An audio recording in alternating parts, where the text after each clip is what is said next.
Hey everybody, welcome to Trauma Informed Tuesdays. This is a new weekly installment I'm going to try to do for Miles to Go Speaking and Consulting to talk to you a little bit about trauma informed practices and what this actually means, and maybe more importantly, what it doesn't actually mean.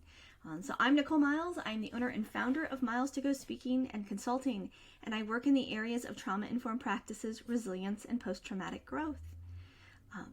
It's really funny because I have a great, positive, empowering job. And when I lead with telling people I work in trauma-informed practices, they kind of, they furrow their brow a little bit and think like it must be really depressing work.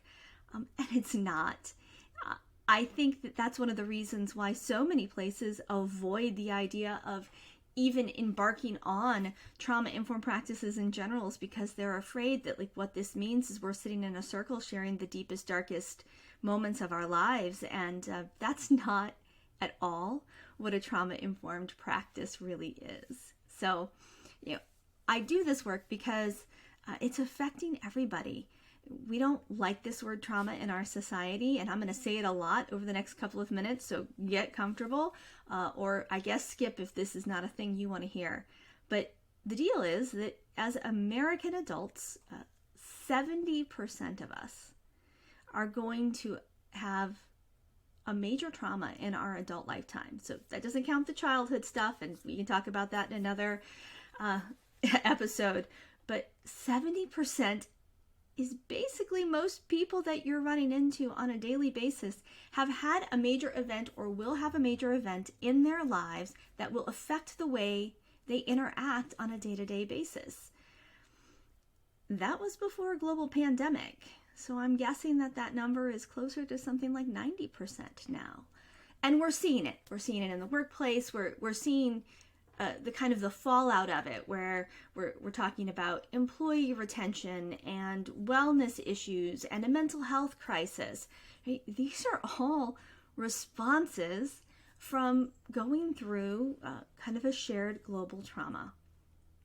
So what do trauma-informed practices actually mean or do, and is it complicated? It's a practice and it's a skill, but it's not that complicated to boil down some of the basics. And that's what I'm going to be doing for you over these next weeks. And I want to hear your questions and your comments about it. But if we look at trauma-informed practices just for today, here's what I want you to know about them.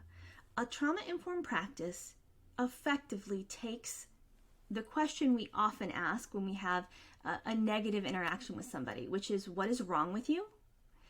And it flips it and instead asks, what happened to you? Guess what? You can do this for yourself too. You can ask that question, why am I reacting this way? What happened to me to cause me to react this way? And that's going to help you have a little bit more compassion for yourself.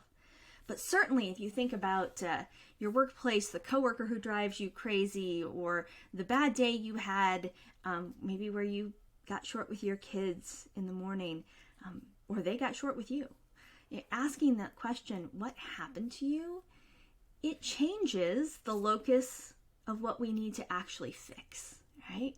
Because it isn't about necessarily fixing ourselves.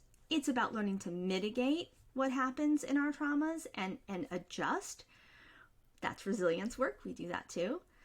But trauma-informed practices basically say, I'm going to create a world as best I can that helps me respond to what happened to the people around me, so that, not so that they can be super comfortable and always happy, but so that they can be productive, so that they can offer their skills and gifts to the world.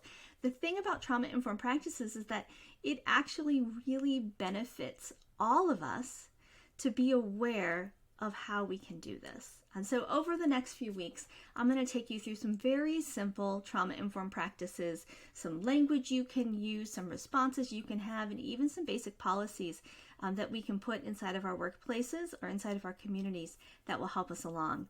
I hope you'll join me on the journey, and if you have a question that you'd like me to cover with a trauma-informed practice, please put it in the comments. I'm looking forward to hearing from you.